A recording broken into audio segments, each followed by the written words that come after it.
नमस्कार दोस्तों, आप सभी का स्वागत है हमारे इस यूट्यूब चैनल पर। जैसा कि हम लोग आने वाली परीक्षाएं जो कि अधीनस्थ से आई है उत्तर प्रदेश लेट पास और जो परीक्षा होने वाली है यूपीएसआई को देखते हुए हम लोग क्लासेस अपने चला रहे हैं जीएस के लिए। उसमें से भूगोल के टॉपिक को शुरू किया गया है और आज दूसरा क्लास है उसमें, जिसके बारे में हम लोग पढ़ने जा रहे हैं। और जो टॉपिक है उसका नाम है ग्रह।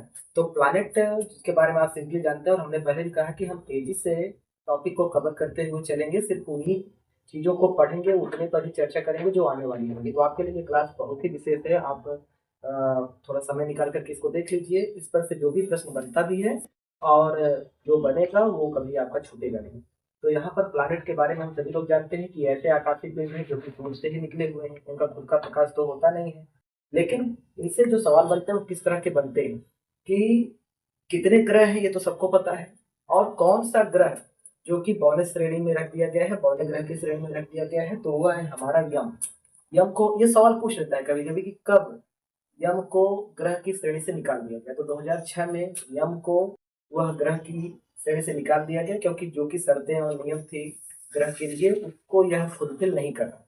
2006 में इसको हटा दिया गया और बौने ग्रह की श्रेणी में रख दिया गया। तो इस समय कुल 8 ग्रह हैं। सवाल यह बनता है कि कौन से ग्रह, इन 8 ग्रहों में से कौन से ग्रह पार्थिव ग्रह की श्रेणी में आते हैं और कौन सा ग्रह जो है वह जोवियन ग्रह की श्रेणी में आता है। यह सवाल अक्सर पूछा जाता है और लोग इसमें कंफ्यूज हो जाते हैं, क्योंकि यह टॉपिक थोड़ा सा लोग हल्के में ले लेते हैं। सवाल इसी तरह के बनते हैं। तो हम देख रहे हैं कि सूर्य से बढ़ते हुए दूरी के क्रम में देखें तो बुध, शुक्र, पृथ्वी, मंगल, बृहस्पति, शनि, अरुण और वरुण, ये 8 ग्रह हैं। इसमें से बुध से लेकर के मंगल तक जो ग्रह हैं, मतलब बुध, शुक्र, पृथ्वी और मंगल, ये पृथ्वी परिवार के ग्रह गिने जाते हैं, इसलिए इनको पार्थिव ग्रह कहा जाता है। तो अगर इन चारों में से कोई भी है, एक है या एक से ज्यादा है, तो वह पार्थिव ग्रह की श्रेणी में है। इन्हीं को भीतरी ग्रह भी कहा जाता है। और बृहस्पति से लेकर के वरुण तक, बृहस्पति, शनि, अरुण और वरुण, ये इन चारों को हम लोग जोवियन ग्रह कहते हैं, क्योंकि ये बृहस्पति परिवार के ग्रह में आते हैं। तो इनमें से कोई भी ग्रह है, एक है या एक से ज्यादा है, तो वह बाहरी ग्रह या जोवियन ग्रह की श्रेणी में कहा जाएगा। और एक सवाल और इस पर बहुत महत्वपूर्ण बनता है कि इनमें से कौन ग्रह है जो कि सूर्य की परिक्रमा पश्चिम से पूरब न करके पूरब से पश्चिम करते हैं। ये उल्टा करते हैं, क्योंकि सारे ग्रह वह सूर्य की परिक्रमा पश्चिम से पूरब दिशा में करते हैं।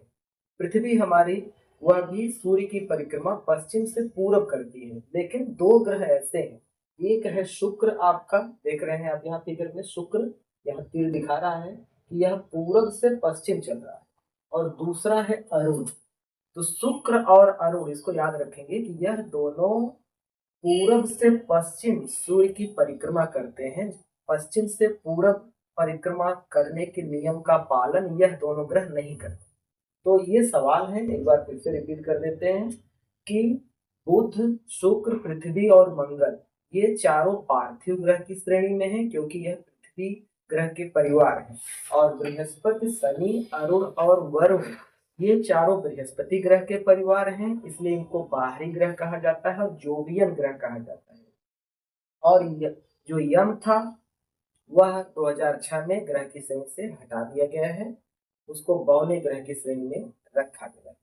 तो ये आज की क्लासेस है। इस पर जो भी सवाल आएंगे आप उनको निश्चित रूप से कर पाएंगे। हम आगे और भी इस तरह से छोटे टॉपिक अभी लाएंगे, फिर एक बड़ी क्लास रखेंगे जिसमें बहुत तेजी से कवर कर देंगे हम लोग बोर्ड के सवालों को, फिर दूसरे सब्जेक्ट को देखा जाएगा। तब तक के लिए आप जुड़े रहिए और अपने तैयारी को ध्यान देते रहिए। नमस्कार, जय हिंद। काहे बंद नाही होत दादाजी? इसका